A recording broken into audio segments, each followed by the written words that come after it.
This is a ManeHustle Media podcast.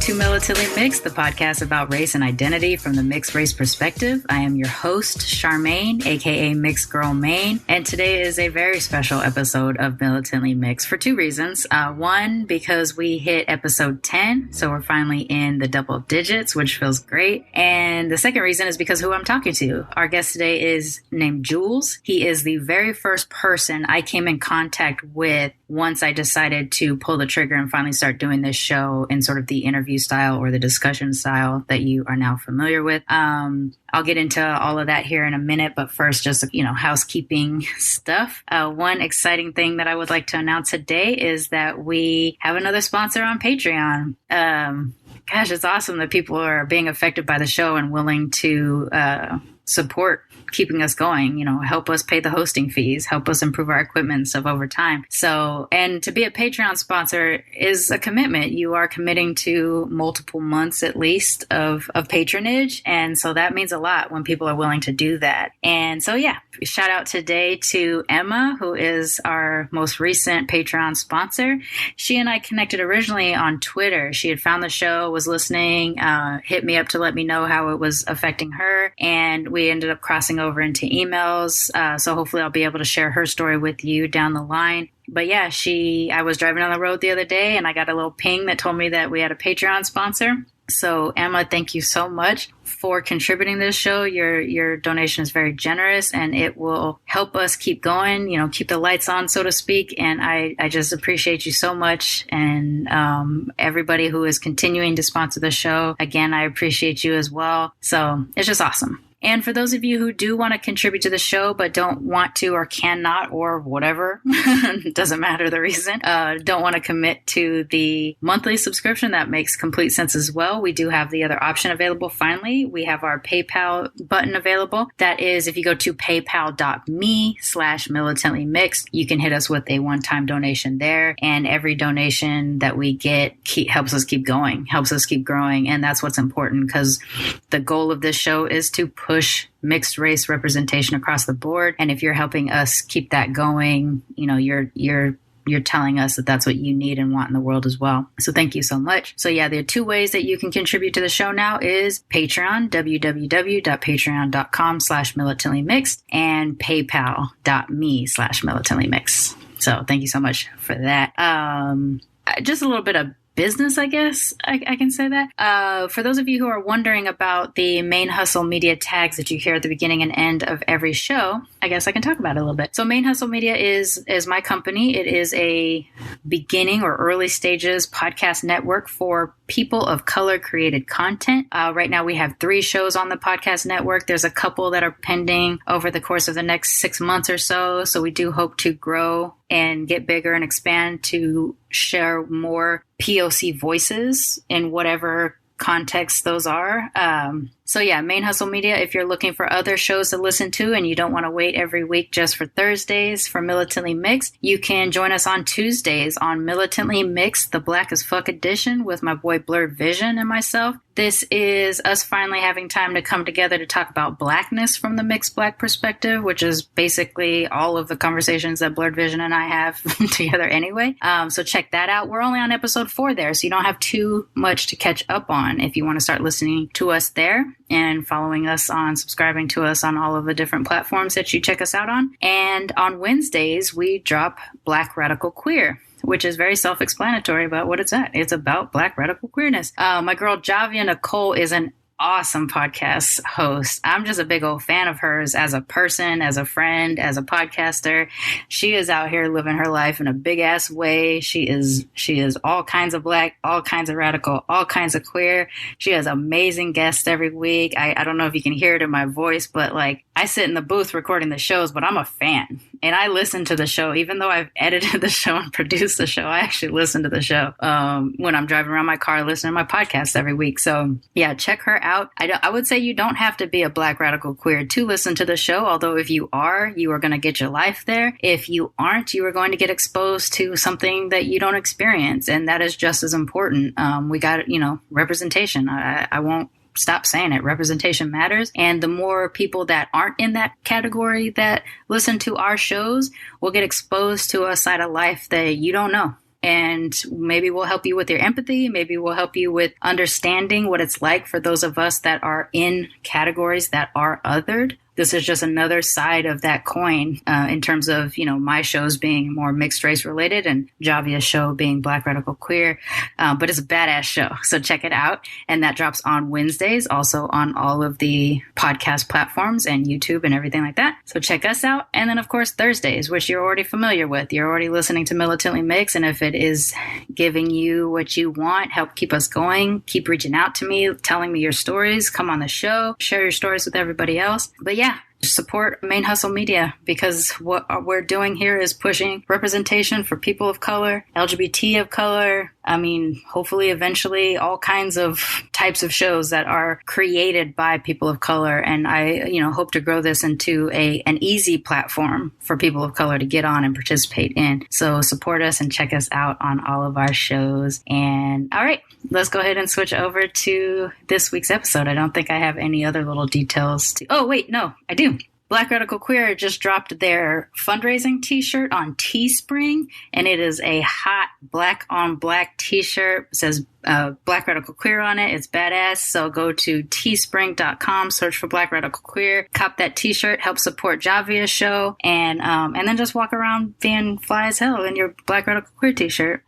Okay, yeah. All right, that's all the business stuff. Let's go ahead and jump on to episode 10 with Jules. I won't go too much into introducing him because he's going to do that on the show, but just to talk about my feelings about what it was like to meet Jules. When I was first going on my social media blitz to find guests to participate on the show, Jules was the first person who reached out to me, when I was sitting here thinking no one was going to respond. He was the one who reached out to me, and he had recently done sort of a DNA test that sort of helps answer some questions that he had about his background, and, put together some pieces that matched up with some of the stuff that he did know about his family. And he responded to me because he saw me mentioning something about the idea of coming out as mixed. And I don't remember if we get too much into that on this particular recording that I'm going to share with you, but I've talked to this man like 4 or 5 times at this point. By the time you're hearing this recording, I talked to him several times and for several hours at a time. So there was a lot of information to cull through to kind of put into this episode.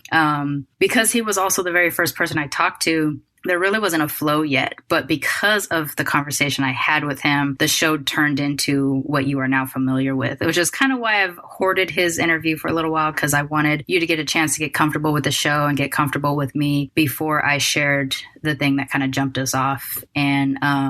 And so, yeah, we actually also had a lot of technical difficulties on this recording. He lives in New York as well, so you can hear a lot of city sounds from time to time. Our Skype would just drop out and we'd lose momentum in the conversation or what we were talking about. And so we'd end up jumping onto another topic. And you can see that a little bit here. But the important thing is just listening to another mixed race person from a different experience that you may have. He does present mostly Black, but slightly ambiguous if you look at him. And that has played into his experience. He also has a name that makes people make assumptions about who he is before they actually meet and talk to him. So we get into all that stuff. He's a great guest. He's actually, and like I said, he's, dear to me now because he was the first person that I got to talk to for this show. So without further ado, let's go ahead and switch it over to Jules.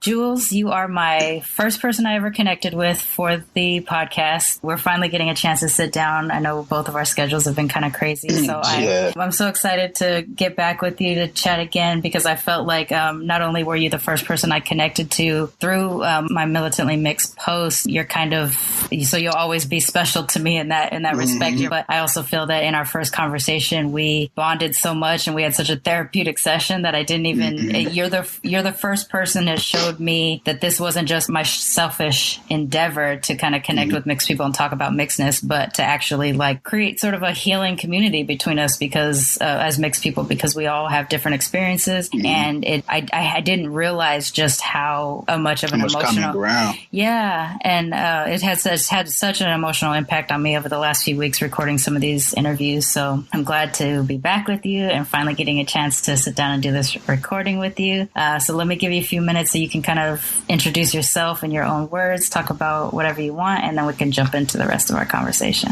All right, cool. My name is Jules. I'm a father of one. I'm a multimedia artist based in New York City. That's pretty much where it ends and begins. Been in pursuit of art. It's been a lifetime kind of thing for me. And right now, I'm really just refining how I want to make that work moving forward, because you need to monetize it. So I'm really trying to figure out how to monetize my passions before I'm forced to kind of put them aside to confront real life, or however anybody else wants to put it. But yeah, that's me. I'm just kind of at a crossroads of just like serving myself and serving others, really trying to mold the two, try to blend the two. I was always pegged as not regular Black. Like it was always something about me that stood out as other. So I always consider myself to just be African American or whatever, the case may be, growing up, and, just a regular pillar amongst a group of my friends and my generation, really. I never really considered myself to be anything other until, I was confronted with, people who were noticing things about me and pick things out of my features and things like that. And then, I have my own little family history that I was able to tap into a little bit. You knew you had a white relative, a grandparent or something like that, right? Yeah, my great-grandfather, I never met him. My grandmother on my father's side was really pale, but we didn't really have a super close relationship like that. Like a lot of my brothers tell you that she hated us. I don't know why. Like, she was so mean, but she was just so mean. So she wasn't someone that I could like. The nicest thing that I can remember her doing with me is teaching me how to tie my shoes. And I don't think she did it out of a love thing. It was just like she was just annoyed with me walking around with my shoelaces flapping around. So one day she just stopped me and was just like, "Oh, let me show you how to do this." And that's like the kindest moment that I had with her up until maybe about a few years before she passed away. She got really cool, I guess, if you want to say. But so my grandmother, she was like the palest member of my family, and so it was always, when I would compare her to my grandmother on my mother's side, like they're two different complexions, two different types of people. It's just that was the only thing that I had. Like it was really just internally, I would always just be able to observe things and kind of try to take them back, and because I didn't have the context as a kid, I couldn't make sense of them now, but I can kind of make sense of them now. So like my grandmother was really pale, so her father now was obviously was significantly pale to the extent of not even being Black. Like he was Polish or German, depending on who you ask. But we didn't have a relationship with him. I think he passed away before I was born, or sometime really early in my life. So I really didn't have a relationship with him. I didn't know him. I didn't have any conversations with him. So that part, wherever he was from, whatever the summary of his experiences were, coming to America or being born in America or having immigrant parents, like I never received that side of the story. The only thing that I ever received was, the Black side, the diaspora, the Black experience, from my mother's side, being from Alabama, which I'm taking my daughter down there at the end of this month for the first time. And I'm kind of leery about that a little. I just don't like going to the South. Yeah. I'm just not a fan of the South. But I have pleasant experiences being down there as a kid, various family reunions and things like that. My grandmother just moved back down there. She's from down there. I actually have an Alabama tattoo on my arm, you know what I'm saying? Just for the lineage. But so that'd be cool. But yeah, my experience really just coming through like my Black side is really all I knew. Right. Yeah. So when you decided to go and do the DNA test, was that because you were feeling like you were missing what other people were seeing when they looked at you and saw that your features made them question what you were, or was it just curiosity? That's just self-awareness. That's just a craving to just know, like curiosity to an extent. But I've always been a history buff. We talked about this last time. I've always been a history buff. Like history is like always one of my favorite subjects in class or in school. Because I can get lost in that book. Just like my teacher would be like, turn to page 200, and I'd get lost on like 78 somewhere, some random shit. You know what I'm saying? And then I'd get lost on page 89. I just get lost like 3 or 4 times before I even got to the material we're supposed to be studying.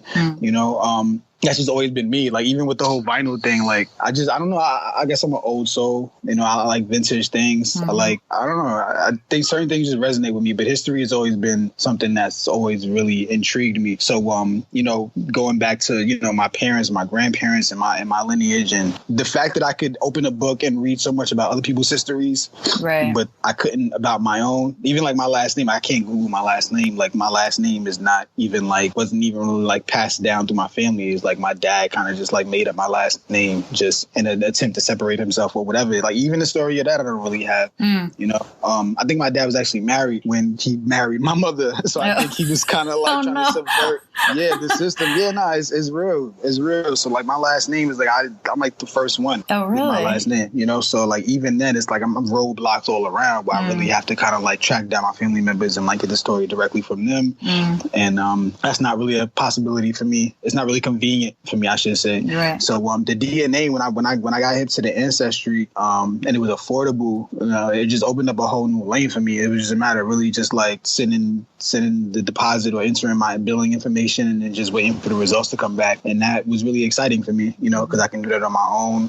I could, whatever the research came back, I can do that on my own, so it was a closure to an extent. It was something that I could kind of share with my other family members and kind of inspire them to do the same thing. But it really just came from a sense of just wanting to know who I was, wanting to know, where my blood comes from, want to know what the experiences of those who came before me was, being in America and knowing that this is not the origins, that there's something in my head, I have a picture of the idea of just my ancestors hunting and gathering or just some plains somewhere. And I know that it might not be exactly as I envision it, but I know that there's something there, that holds some truth. It has some weight, and I know I'll never know for sure. But the way the technology that is set up, I would love to be able to just take advantage of any opportunities I can to bring me closer to my ancestors, who I can't get in contact with. I think a lot of us that have any sort of African ancestry, we feel like orphans, historically, because we don't know. We might be able to go back to our grandparents or even as far as our great grandparents, but there's very few. In my experience, there was very few of us that could go back beyond maybe 5 or 6 generations, and that was if they were lucky that they could go that far back. And so you feel for me, around the 90s when the term African American started to become the accepted term for Black people here, I had a hard time accepting that term, and I still don't use it because I don't know. One, I'm bothered by the fact that we're referring to our people as from one continent, as if there's no diversity within the continent itself. And two, because I cannot trace back to Africa yet, I didn't feel like I had a right to make a claim like that. I can trace back to Japan because my maternal grandmother is from Japan. I can trace back to England because my paternal grandmother is from England. My mom's father is some sort of German-Irish mix from the Appalachian West Virginia places, but I don't really necessarily feel like I can claim proper German or Irish ancestry because I don't really know them either. That's how I feel too. Even with the Polish thing, it's it's there. It's interesting to know. And I live, the neighborhood that I live in, it's probably about 20 minutes away from a really large, Russian, Polish kind of demographic. And it's I would have to explain myself to kind of to get there, and I'm so far removed from the language, from the culture that it's I'm still other, you know. It's weird as you say, my grandmother looked like you. The fact I'm looking at you guys now, my grandmother, my father's side, she looks like you.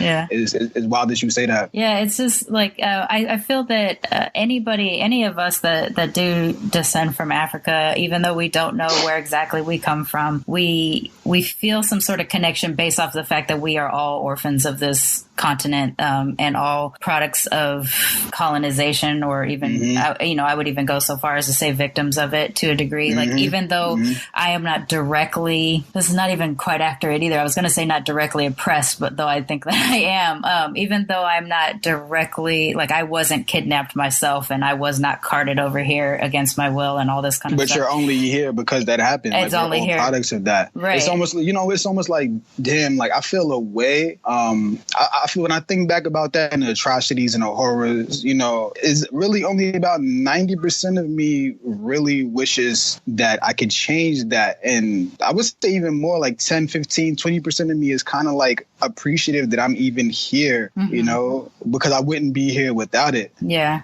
So it's like, it's a catch-22 kind of thing where it's like, damn, like, I wish that it hadn't happened, but if it hadn't happened, I wouldn't be here, Right. Do you feel like guilt even too, where it's like, I'm benefiting in terms of my lifestyle and what I have access to because of this tragic thing that happened to my family a long time ago. But who knows if my family had a chance to flourish wherever they were kidnapped from, if I wouldn't have had a decent life either, descendant. I mean, you wouldn't be who you are. You wouldn't be who you are, yeah. You certainly, even with the motivations for you doing this, like, this stems from that, so you'd probably be doing something, you'd probably be making princess movies. I don't know, like, probably just, like, there's a lot of the struggle that informs, like, not even just that struggle, like, just the struggle of just being from the South Side and just, like, my generation was struggle that informs who I am, and as much as I would have liked to have a charmed life, I probably wouldn't go back and change anything because I'm content with the person that I've become. Right. And,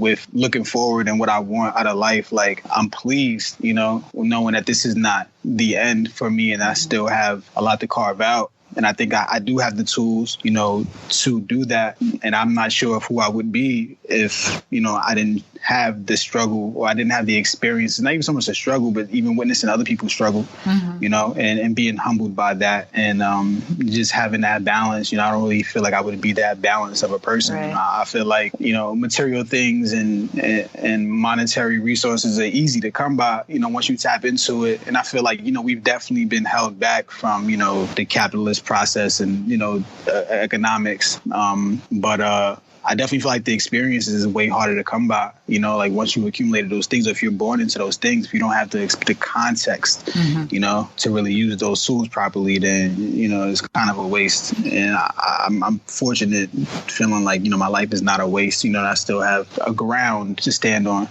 Let's talk a little bit about what inspired you to do the vinyl record art project. And I do still want to grab those photos from you so that I can put them up on our Instagram for the listeners. But I love the project. I'm staring right at it while we're talking. Talk about your inspiration and what that did for you. That came from my love of vinyl and my love of history. And it's the glue that binds those two things is my DNA. Where I was able to kind of like combine these two, because otherwise it's just paint on vinyl. But the subject matter really comes from my DNA. And even going back to that, like, I really, I was cool with not knowing for a really long time. I was cool with just, just taking with what I had been given. I think my daughter really changed that. And a lot of the questions that I had, like, I was cool with just not having answers to them. I was cool with just the roadblocks. But I think projecting forward and thinking about, having to explain some things to my daughter, I think that's definitely something that inspired me to get the DNA test. It's definitely something that inspired me to do this. I feel like my art, I joke and I say Twitter and Facebook is like congressional records. You know what I'm saying? Like, I don't delete tweets. I don't delete Instagrams. I don't. Like, if that's how I felt at the time, like, that's really what's going to be here. Right. When I leave, like, that's my legacy. I feel like that about my art. I feel like if I go a day, if I'm inspired to do something and I don't take advantage of it, I feel guilty in that respect, because I feel like I didn't capture a moment. I feel like I wasn't being honest and true with myself. And I feel like, that has to be left. That honesty and that truth is what's going to speak for you when you're no longer here, So that's the science behind my art. I basically broke down a lot of the countries that came back from my DNA results. And, what was happening around that same time socially was the whole Kaepernick thing with him kneeling for the protest and the whole theme of national anthems. I remember being a kid and going to Yankees games. Like, my dad wouldn't let us stand for the national anthem. And I'm 33. This is 20 years ago before Kaepernick. You know what I'm saying? So I've always, and even being in school and I would say these words, but I would always think about them. Like, I would always think about the history of them, like who wrote these words, like I've always been someone just like, what if, like, wondered just in the past, like how, why, like I've always been a why kind of kid, you know? So the theme of just national anthems, and I love sports. The theme of just national anthems is just something that just continues to just come back just seamlessly, you know what I'm saying? Like, not even really taking aim at it. But these national anthems in particular these are all my national anthems, So the records themselves also have the records themselves, the records themselves are like Puff Daddy records. Oh, okay.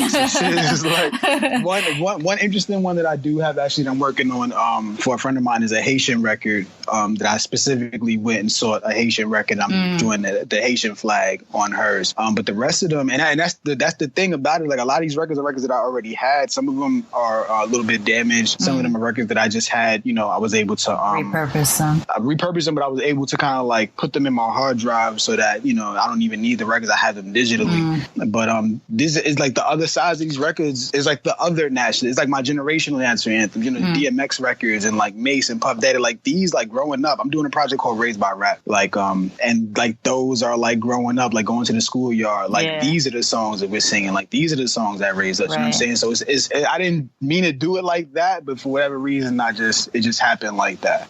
But yeah, so I have 1, 2, 3, 4, 5, 6, 7, 8, 9 on the wall. I think there's probably like 2 more that I didn't do. But like, these are my true national anthems. Like the Congo national anthem, the Ivory Coast national anthem, like the Cameroon national anthem. I had to go and like really research these songs. I had to go and listen to them. I had to go get the flag, and I really sat with these records. And it's one of the things that really stands out to me. A lot of them are like Eurocentric, even with like the compositions and their arrangements. And it saddened me because it's like, it says Congo, but it sounds like France. You know what I'm saying? Like, it says Ivory Coast, but it sounds like France. You know what I'm saying? Or whoever colonized them, And that was probably the thing that where it's like, damn, like I connected to it, and it still brings me back to white people. You know what I mean? Like, it doesn't even sound like Africa. It looks like Africa, but it doesn't sound like it's written by Africans, and most of them written and arranged by Africans, but it doesn't sound like choirs and like they were products of colonization too. Yeah. 100%. I was surprised when I first saw your vinyl art. I was surprised by how many African countries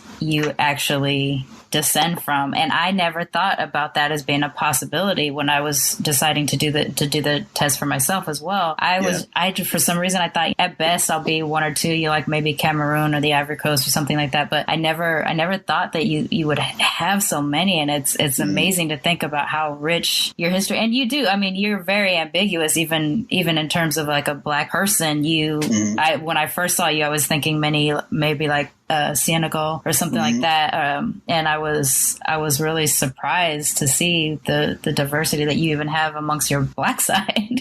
So I'm excited to see what ends up happening for me. Honestly, like I think so much is gonna come back because we're so far removed from like that, and then you have this conversation branches off in so many different ways. You know what I'm saying? Like you have the one drop rule, and then as a result of the one drop rule, you have skeletons in many closets of many families. You know what I'm saying? So it's like there are things like my family doesn't talk about. There are things I'm sure your family doesn't talk about. I'm sure that there are things that been pushed under the rug so far that they're literally mysteries to everybody who comes next because it's just been buried.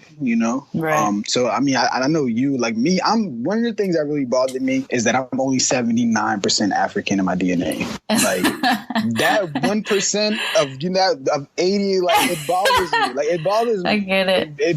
It pushes me, like it doesn't, like the 79 is like even the 9 is cool, but it's like damn, like 70. Yeah. Like I'm like it, like I wasn't expecting 90. I was expecting 100. You know what I'm saying? Right. But 79, like there's really like things going on like that I really don't have like any control over, and I don't have any knowledge of, and it really does separate. I really feel like it separates me from the side that I want to be associated with. It's almost like a reverse one drop. I 100% understand understand you. You know, it's like I hate that there's this in my blood, but it's there. It makes me who I am. You know, my hair, my complexion. Like I love who I am. I just kind of hate how I got there. You know what I mean? Like, it's funny that you say that because that's one of the fears I was having, and I was telling my husband this, and then I was talking to another interview. I said the same thing. It was like, you know, my dad was half. I'm a quarter, but even though I was raised mostly black and identify mostly black, I was afraid to find out that, like, I know it's probably not going to be a full 25% because I know that my great grandmother was so pale that she could pass and everything. I was thinking, you know, what happens if I'm 13%? What happens if I'm 9%? And when I got to 9, that was when I was starting to get really nervous about if I find out that my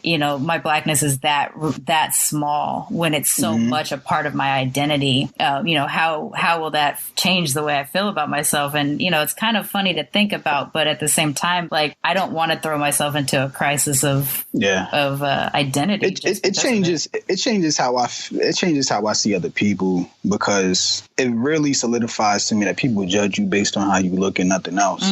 Like nothing else. Like if you see somebody walking down the street with a garbage bag, regardless of what's inside of the garbage bag, you're gonna automatically think garbage. You know, like sometimes I transport my my laundry in garbage bags, and I subconsciously like, how people are gonna think I'm carrying garbage. It really doesn't fucking matter. It's a bag. You know what I'm saying? Like it's a bag, you know, but it's just what you've been taught, and a lot of people have been taught, you know, legacy, you know. I was thinking before we even got on this, I was just, for whatever reason, I was, you know, mulling over like politically correctness, and it's kind of a new term for us, politically correctness, and it means, you know, a certain thing, but politically correctness has always been around. It's just been manipulated based on, you know, the modern times. You know what I'm saying? Like at one point it was politically correct to do this, and now it's politically correct to do the opposite, just based on, you know, the conversation and the experiences that people have. And really what that is, I really feel like it just, people just fall in love with people, and then like generations of people fall in love with other people, and then it's like, oh no, like I love this person now, like everyone else has to adjust, you know. Like it really comes to relationships, and you know, the more and more relationships that are built upon these like interracial kind of like, or across these lines, is really what tends to break down these barriers. I really don't see like politics never really did that. You know, like politics does more to uphold these barriers than anything.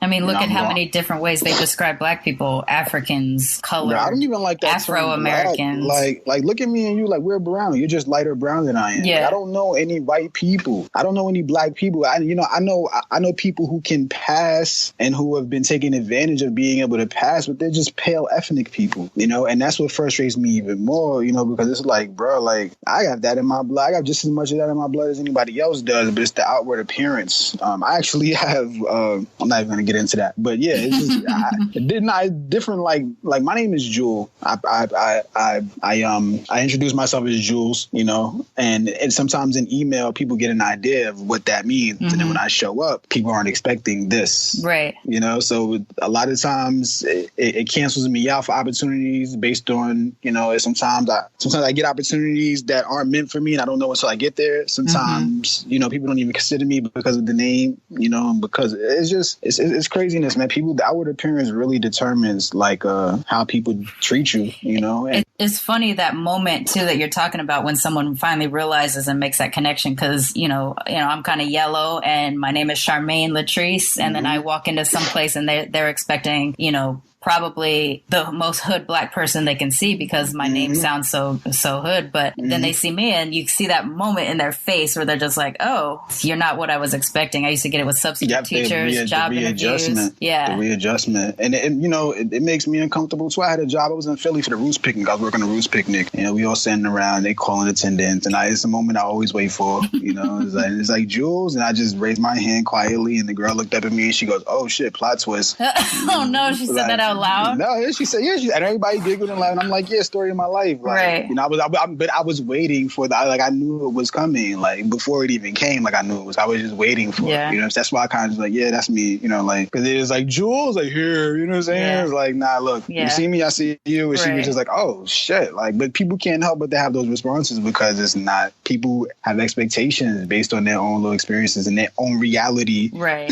Which a lot of people's reality only exists in here, you know? But yeah, it's a readjustment. It's weird too. Like, I'm okay with the people who look at me, have the natural reaction, but then mask it and just go on with their life. Like, let it, adjust in their mind or whatever, and they just move on. But the ones that address it and let you know how they were going to other you, that's when I have the problem. Like, I expected you to be. I've had people say, I expected you to be black. I'm like, well, I am. And then they got a whole other line of questions. Or the thing I hate the most is it tends to be from like white people who think that they're allies or think that they're down, but the way they show it is super racist and they don't realize it. So then they just start calling me Sharmiqua or Sharmanizzle. Like, I started using Sharmanizzle as an email address based off of a job that I had because all the white kids called me Sharmanizzle because Snoop Dogg was big at the time. Yeah. But like someone trying to overly black my name or try really hard to spell it in a way that they perceive as overly black. And that's when I start to realize I'm like, okay, here's all your racism. You just put it out there right in front of me. But for some reason, you think you're being cool and you think you're being down.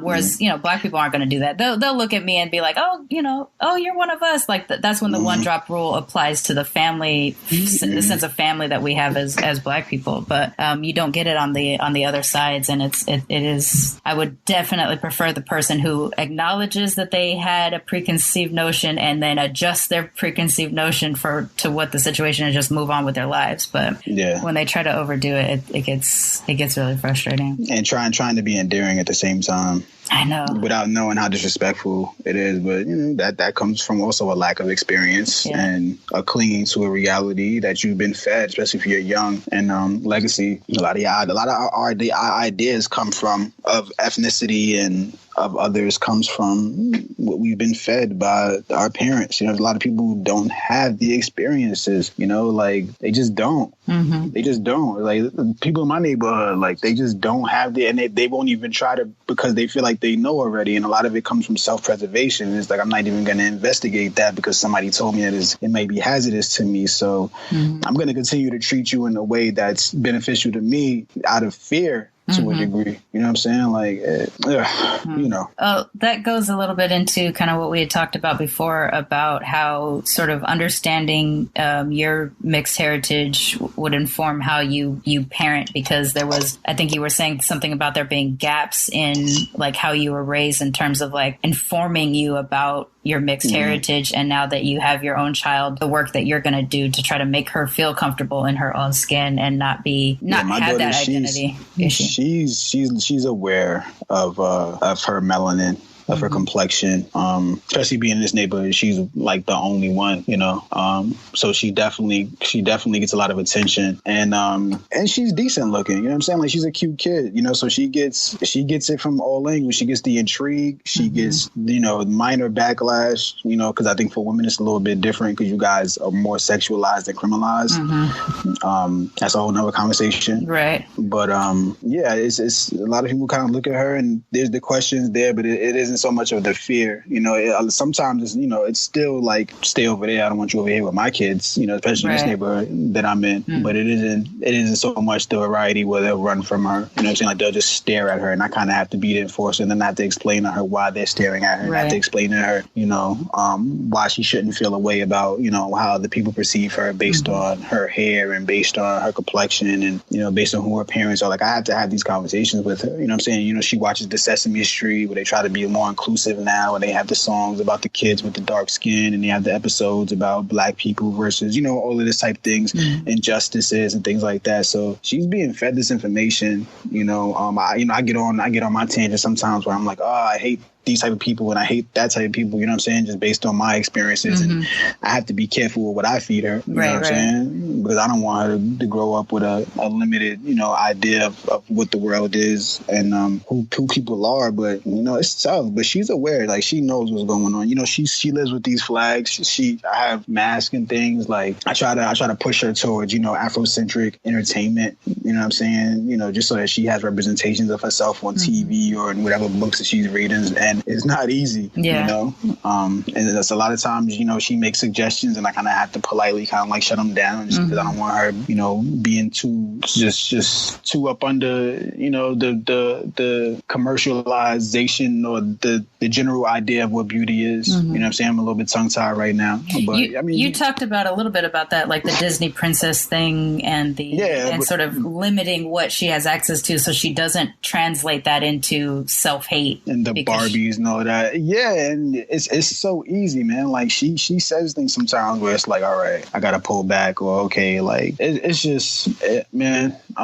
Yeah, the Disney thing is a big thing. Like my daughter still hasn't seen Frozen yet, and she's 4. She's going on 5. You know what I'm saying? Like she still hasn't seen Frozen yet. And even the things that she does watch sometimes, it's like, you know what I mean? It's like the Moanas and the Tianas, the Frog Princesses, and all those things. Like what's supposed to be for her, there's so many underlying messages there. You know what I mean? That is easy to misconstrue or misinterpret, or it's easy to just kind of just point at it and just say that's somebody who looks like you didn't create this. You know what I'm saying? Like it's even like, you know, my daughter, she watches Cat in the Hat. It's like a cartoon on PBS, and there's a white kid, there's a black kid. They're animated, you know, so it's like you can see that, you know, there's a black kid on the screen, but you know, just out of curiosity, one day I googled the voice actors, and then the kid who voices the black kid is a white kid. Oh no, you know what I'm saying? So like, almost.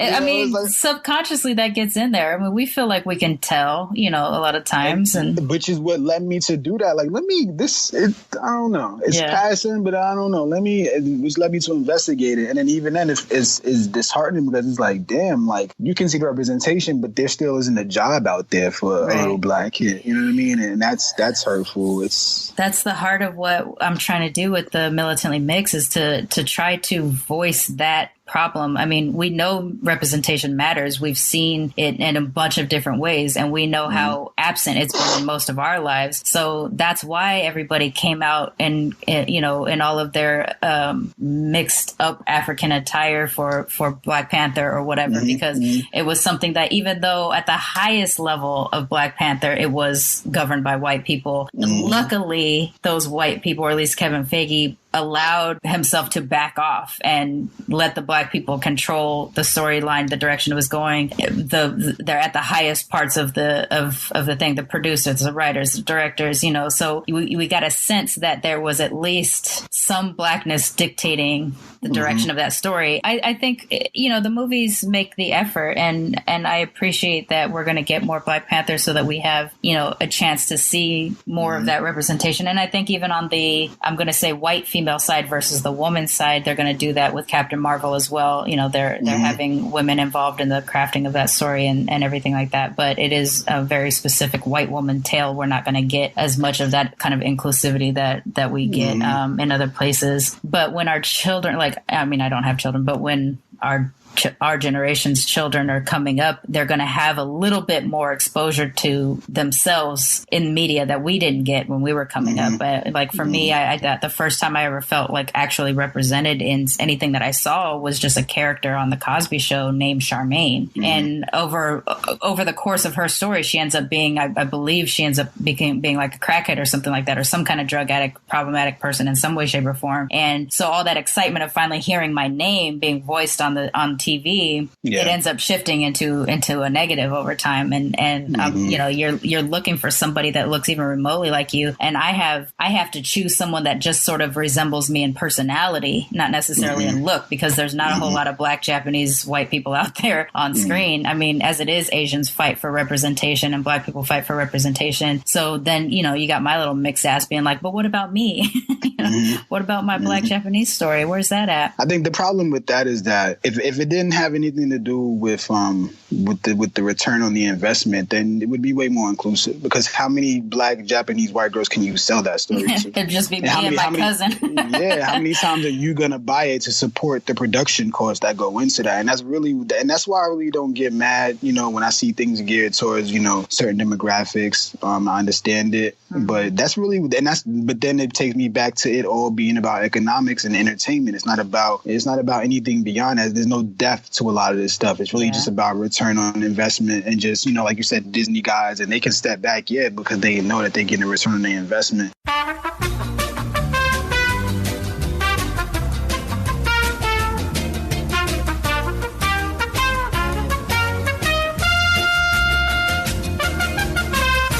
Sorry, folks. Militarily Mixed was experiencing technical difficulties. Please stay tuned, and the show will resume shortly.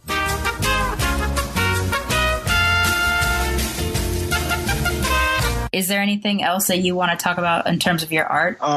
In terms of my art, man, I started out, I don't even know if it's fair to say, I think I really began to consider art as a career from more of a music standpoint. Mm-hmm. I think a lot of my music was influenced not necessarily by financial gain, but it was one of the avenues where I really felt like I could take my limitations and really actually build something tangible, around what I couldn't do, if that makes any sense. Yeah. So that's when, it became a career. And when I struggled with that, politics of rap music and hip hop and all that kind of stuff, is when I began to tap back into my visual art background, my foundation. I used to draw a lot as a kid, and I began to question myself, and feeling like, not knowing if I was really expressing myself to express myself or expressing myself for monetary financial gain. And when I got back to the visual aspect of it, was when I realized how intrinsic and how innate, a lot of just being an artist just is to me. And I was just forced in one lane. Mm-hmm. So,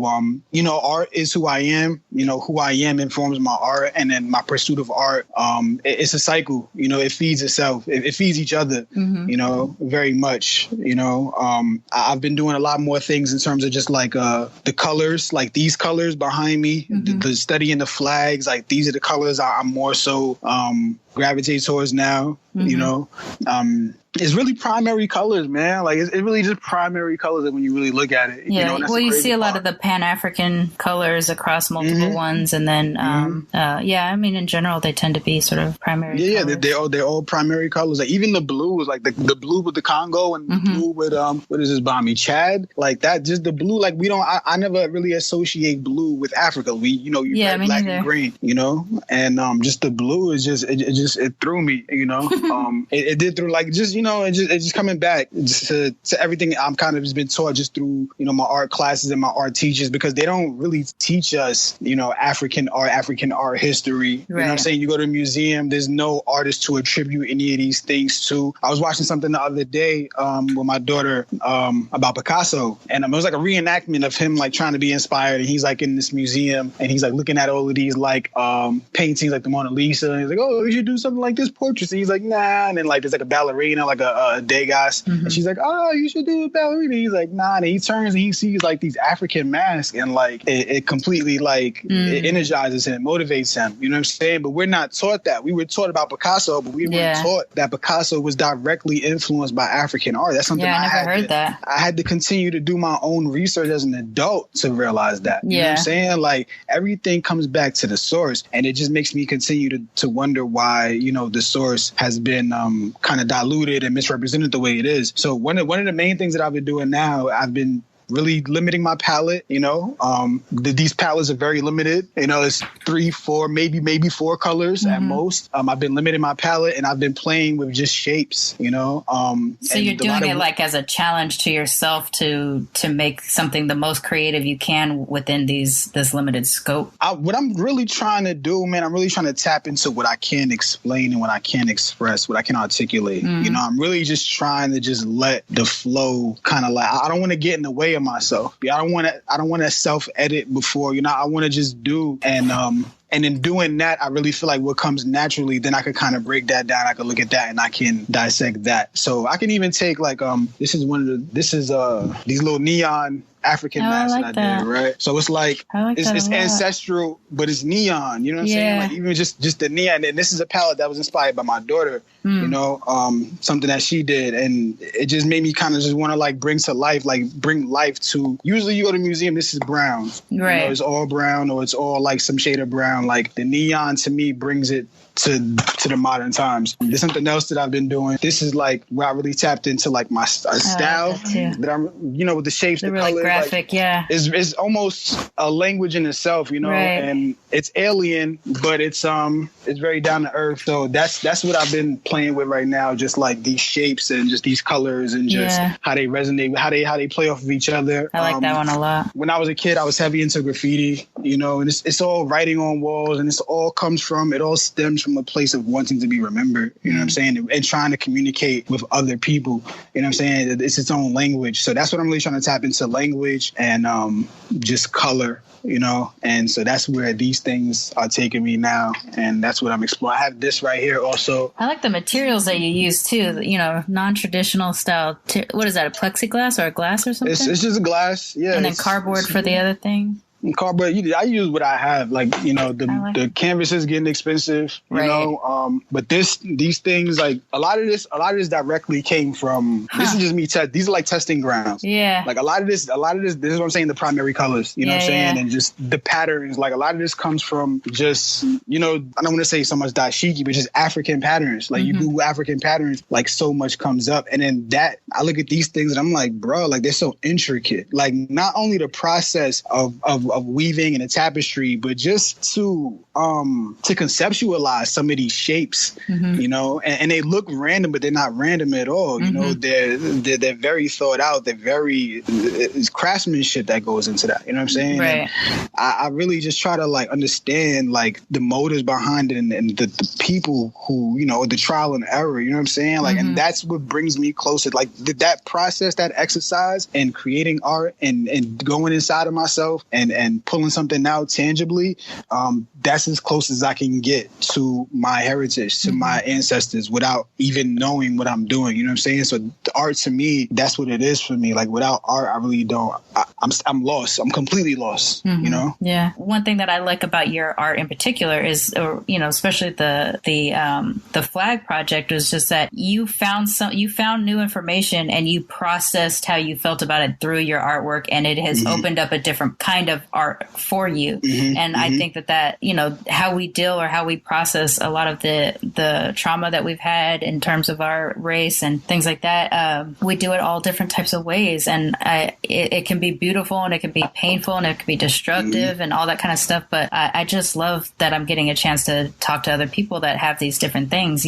For me, I'm a person who wants to use my creativity in certain ways. I wanted to be a director and filmmaker and all this kind of stuff, and I find that I'm less motivated to finish projects for myself, but I'm really motivated to help finish projects for other people. And so this is my way of doing that. I realize I'm not going to be able to finish every film that I make, or if I rely too heavily on other people to help finish something, I'm not probably going to get it done. But what I can do is talk to you for an hour on a podcast and talk about your art and talk about your experience and talk to this guy about his film and things like that. So it's empowerment. It's empowerment. It is. And that's exactly what I mean. Like I don't feel like we're empowered in groups where we're all shouting different things at one time. But if you bring us all what you've done, collectively bring us together, and you can empower people one by one, and then you create a community out of that, and then the community becomes self-sufficient. Like this right here, like in building a community and empowering people and helping us to be self-sufficient, you know what I'm saying, and creating your own media platforms, so now we don't have to protest. You know what I'm saying? We don't have to go beg for inclusion because we have our own. Yeah. You know what I'm saying? Like ownership is what we should be fighting for, not inclusion. You know what I'm saying? Because we feed all of these industries anyway. Like if all the black people in America disappeared right now,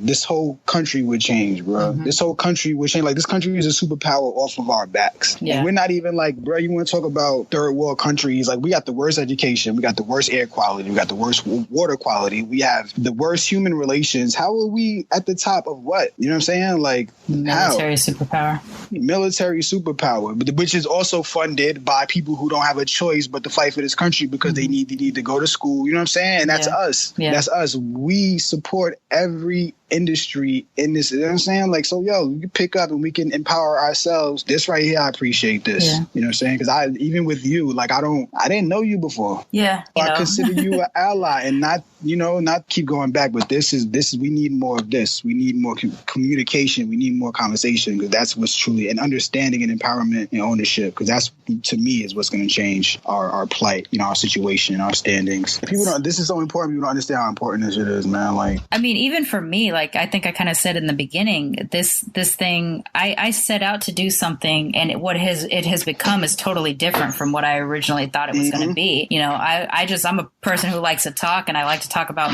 race, and I thought, this will give me a little bit of a platform, and maybe I'll meet some people and blah, blah, blah. And now it's become this thing. It's like, now this is my little therapy session, my little group therapy, where I talk to you, I talk to this other guy, and we empower and we help each other all the way through. It's been can't, it comes with a responsibility now, like that knowledge. It comes with a responsibility. Like, you can't ignore it. You have to do something with it now. It was cool when you were ignorant, but you can't be willfully ignorant. You can't know and not do. Right. Now that you know, you have to do. You know what I'm saying? Yeah. That right there, and that responsibility is real. Yeah. It's very real. Let's talk a little bit about Raised by Rap. Okay. Raised by Rap is very much like this, actually.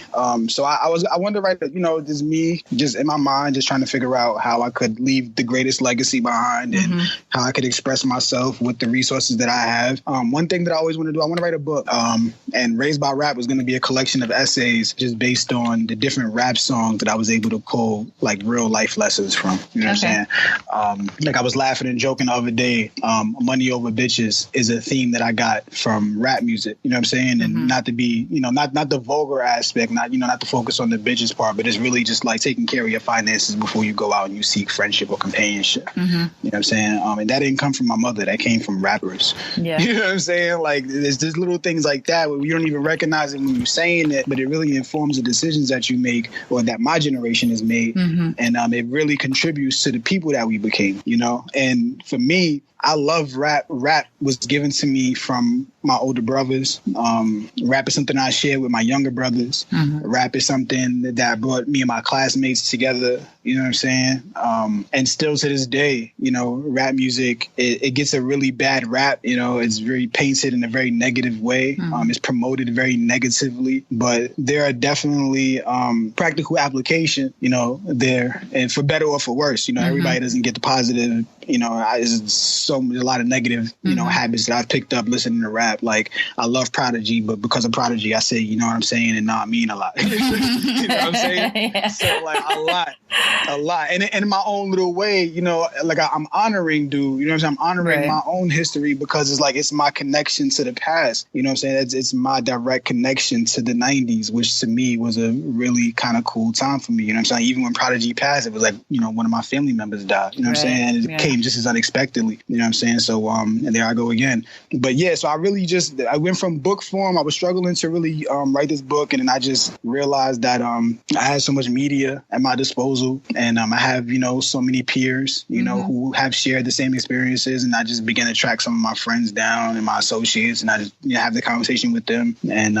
just tracking them down and just recording them. And very much like how we do it now. And then just sitting in my house and just splicing the things together. And what I have is what I have now. I'm at episode 10 now. Okay. I've really been condensing them for Instagram. So it's like about a minute long descriptions with people just talking about people giving the 16 or reciting the verse or the song. And then in the next frame, they're talking about, what it did for them as a kid. Right. And a lot of it is more than even what I expected. Yeah. You know what I'm saying? That's how these more things, than what I expected. They get bigger than you and you can't even figure out how it happens. and it becomes a responsibility now. It's like I have to continue to do this. But then the more people see it, the more people want to be involved. And the more people realize, like, hey, you know what I'm saying? Like, yeah, this is actually true. So, I'm realizing, I'm going to see a lot of people. I'm having conversations with a lot of people and listening to their stories. And I'm watching them have these realizations of the contributions that some of these artists have made to their lives without even knowing it. Right. So it's my thing. And just because I was around and I was there, I feel a responsibility to accurately tell the story. You know what I'm saying? Like, there's a lot of gangster rap. There's a lot of misogyny. There's a lot of black on black death. But there's a lot of practical life lessons that we've been applying, and that makes us who we are, the way we dress, the way that we talk, the themes that we pursue, the type of women that we pursue, the type of relationships that not even just women, the type of relationships that we pursue. I had one girl, my homie Jasmine, she was talking about Lil' Kim and being 9 years old and listening to this Lil' Kim album for the sole purpose of just trying to relate to her older sister. You know what I'm saying? And, you might see a little girl listening to Lil' Kim and just assume that she's being fast or she's being sassy, but that wasn't the motivations for her. You know what I'm saying? Like, none of that stuff really resonated with her from the standpoint of sexuality. She just wanted to be able to have a conversation with her sister. You know what I'm saying? There's little things like that. You might see somebody, like, I had tapes and CDs confiscated from me as a kid, and it's like they devastated me because my motivations for trying to ingest this material came from a different place. You know what I'm saying? So the songs or whatever, the melodies, the content is whatever, but it's like, I'm really trying to get closer to my community, So that's what Raised by Rap is. That's amazing. And, that is something I'm really into. Yeah, well, listen, if you can relate, you could definitely your satellite. I had a guy in Chicago record his own and send it to me. If you want to record one and send it to me, you want to look through the Instagram, you can look through it. Okay. I really feel like it's our version of Humans of New York. I don't know if you're familiar with Humans of New York. So that's for us. It's really just us telling our story and not taking control and ownership over our stories, because people want to tell us that the music motivated us to do this and the music told us to do that, and it's like it's the reflection of what we have. Like that's how NWA is for me. I grew up in Long Beach during the time NWA was coming up, and there's a lot of misogyny and drugs and violence and stuff like that. But what that was for me as a little 12-year-old girl coming up at about the same time was, this is my neighborhood. It's something I'm not seeing on TV. It's something, there's no Friends episode in North Long Beach on the border of Compton. It's these guys that are out there talking about what it's like. Sometimes you're just a regular ass person, but because you live in the hood, you end up doing drugs or selling drugs, or you're stepping over the sheer proximity. Yeah. You talk about black on black crime, it's like, who am I supposed to kill? You stick us in these neighborhoods, and then you pit us against each other.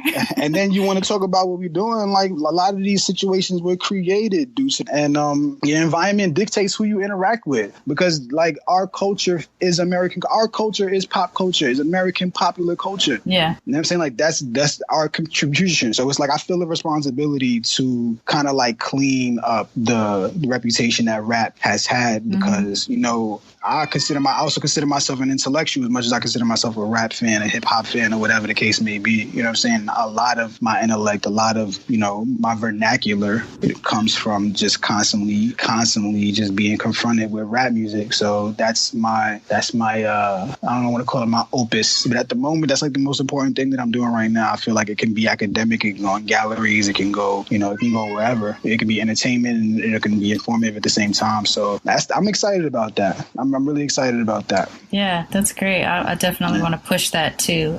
So do you have you're doing Raised by Rap on your main Instagram or on its own? That has its own Instagram. Okay. It's raised_by_rap. Okay. And all 10 episodes are up there right now. I got about 2 more episodes I need to edit in my phone. And I'm really trying to find, it's that's the multimedia aspect of it all. It's developing content and then, writing songs and then, making paintings, you know what I'm saying? And creating a legacy and then something for my daughter to be able to live off of, hopefully. You know what I'm saying? If should I not be around to directly provide for her, you know what I'm saying? And also for myself, if I'm not around to speak for myself, these things tell my story. Other people can, I've just been confronted with a lot of unrealized potential. And not only in my family, but in my neighborhood. So I understand the very real aspect of my time being limited. So I'm just really trying to capture these moments and really just trying to put my 100% authentic self out there. You know what I'm saying? So people know who I am, what I was, and,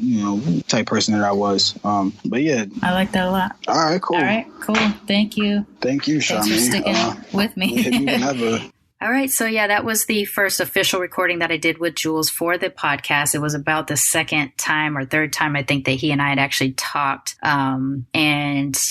Thanks for bearing with the episode with the technical issues that we had, because his interview was the one that sort of informed what this show became. I wanted you to get used to the show before I got a chance to reveal his episode to you. Also, since this recording, he and I have talked a couple of other times, and most recently we recorded what is going to be the DNA episode of Militantly Mixed, in which I reveal the results from the multiple DNA tests that we did for my family, with the major results being from the AfricanAncestry.com DNA test, which is sort of exclusive to Sub-Saharan African DNA. My results were pretty shocking for me, and I had held on to them until I got a chance to talk to Jules again, because he and I talked so in depth over a course of several calls about his DNA experience. So if you are currently a Patreon sponsor, I'm going to release the DNA episode to you early. You will have access to that this coming Sunday, which is, I think, September 9th.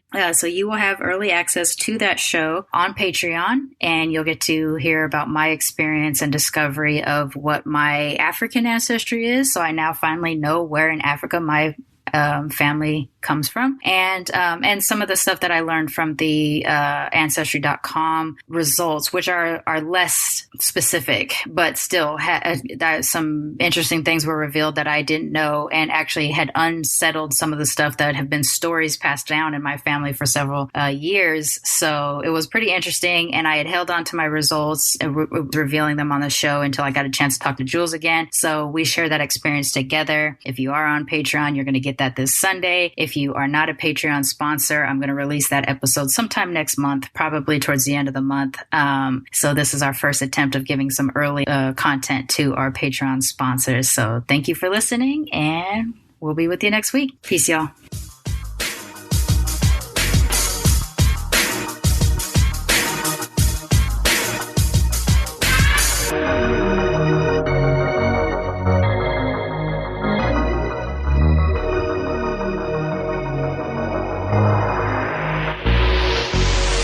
Militantly Mixed is a ManeHustle Media podcast, produced and hosted by me, Sharmane Johnson. Music is by David Bogan, The One. And if you like what you heard on Militantly Mixed, please subscribe, rate, and review on iTunes and wherever you find your podcasts.